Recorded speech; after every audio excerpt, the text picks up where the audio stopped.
జై శ్రీమన్నారాయణ. ఈరోజు 6వ పాసురం. ఫస్ట్ 5 పాసురాలు అయిపోయినాయి కదా.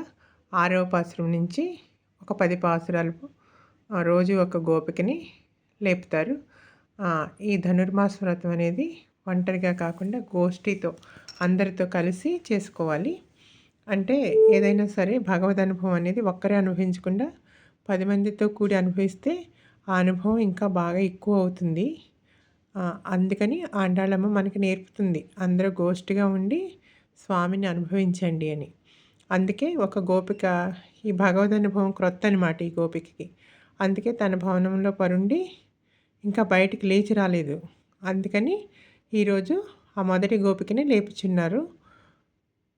ఓ పిల్లాయ్, ఓ పిల్ల లేచి రమ్ము అని ఒక మొదటి గోపికని లేపుచున్నారు, చెప్తున్నారనమాట.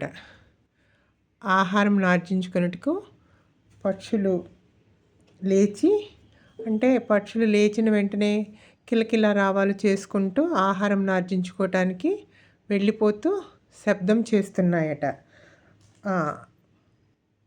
ఆ శబ్దం వినిపిస్తుంది అని చెప్తున్నారు.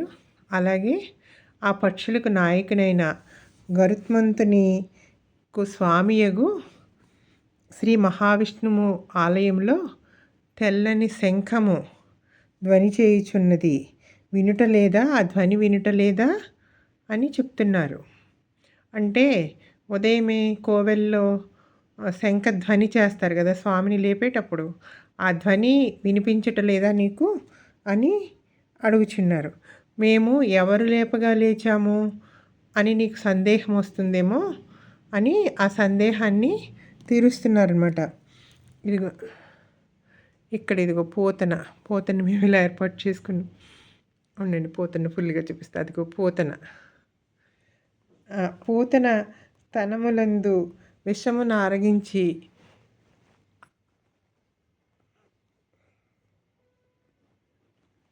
ఇదిగోండి ఇదిగో ఆ పోతన యొక్క స్థనములందు ఉన్న విషంను ఆరగించిన వాడు ఇలా ఏర్పాటు చేసుకున్నాడు పోతని. అడుగుండి కన్నయ్య ఆ విషాన్ని పీల్చేస్తున్నాడు మొత్తానికి. ఆ విషమును ఆరగించిన వాడును, అలాగే అసురావేశం కలిగి కన్నయ్య మీదకి చంపటానికి వచ్చిన శకటాన్ని పాలు త్రాగటానికే కాలు చాపి ఏడ్చినట్లుగా కీళ్ళు ఊడిపోయేటట్లు ఒక కాలుతో ఇలా ఒక తన్నాడండి స్వామి. అంతే, ఆ శకటానికి కీళ్ళు ఊడిపోయి ఆ శకటాన్ని ఆవేశించిన అసురుడు చనిపోయి అక్కడ పడిపోయాడు అనమాట. పాలుకై ఏడ్చి కాలుతో తంతేనే శకటాసురుడు చనిపోయాడు. అదిగోండి శకటాన్ని ఏర్పాటు చేసుకున్నాం. ఇదిగో కన్నయ్య ఇక్కడ. అలాగే క్షీరసాగరమున చల్లని మెత్తని, ఇదిగోండి క్షీరసాగరం మీద చల్లని మెత్తని సుకుమారమైన శయ్యపై లోకరక్షణ చింతతో యోగ నిద్రలో ఉన్న జగత్కారణభూతుడగు ఆ సర్వేశ్వరుని తమ హృదయంలో పదిలపరుచుకున్న మెల్లగా లేచుచున్న మునులు యోగులు హరి హరి హరి అనుచు వెడలిన పెద్ద ధ్వని మా హృదయంలో చొచ్చి చల్లబరచి మమ్మల్ని మేల్కొల్పినది.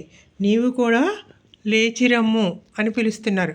అంటే మనం ఉదయము లేవగానే హరి హరి హరి హరి అని హరినామస్మరణ చేసుకుంటూ లేవాలి.